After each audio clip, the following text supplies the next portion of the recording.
Brenda as well, who bought it first. And actually, Daryl Carr, your CEO, alerted me to it a few weeks ago. Glenda referenced the idea of the museum in a box. I've actually done a little bit of work myself, just for 30 seconds in a museum, also a Jewish one in Tel Aviv, called the Museum of the Jewish Diaspora, later called SOT. And they, in that museum, 30 years ago, were already using an equivalent concept of a museum in a box to go out to other people and to bring parts of the exhibit to workshop rooms and classrooms, conceptually, if not artifact-wise. And I've seen it work. And the other one that came to mind, as you alluded to, Helen, was of course an exhibit that is known to many people in this room too, called Courage to Care. And that's what I was thinking of as you were speaking, because Courage to Care travels around both the Victorian network and the New South Wales network into Queensland, talking about tolerance. And I know it actively because I've done some training to the facilitators, because it's an exhibit about William Cooper in Courage to Care, and that gets everywhere. So I'm not surprised that you've suggested that model. Whilst our very special entertainer is just setting up his guitar, in the spirit of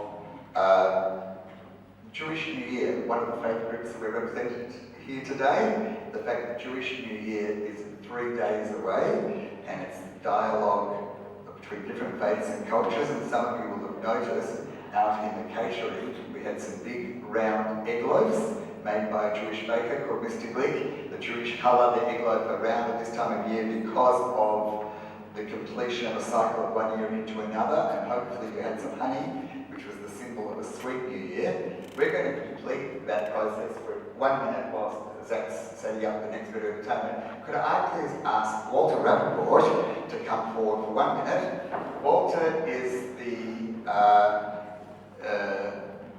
is here wearing many hats, but from the Council of Christians and Jews is perhaps his most well-known hat. Very good interfaith operation. And Walter, being a practicing Jew who likes to hear the sound of the Jewish ram's horn, the shofar, every weekday of the month leading up to Jewish New Year, to remind us to listen to these sounds and to transcend the moment we are in for a minute, to prepare for the awesome day, or the days of awe, that are now only 4 days away, this Wednesday night and Thursday.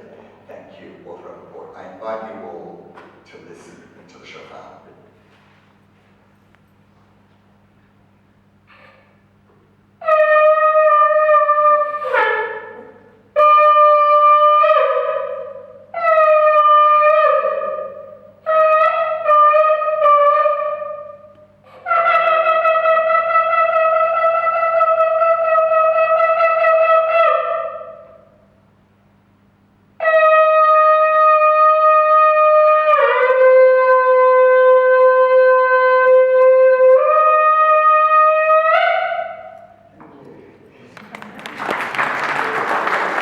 Thank you, Walter.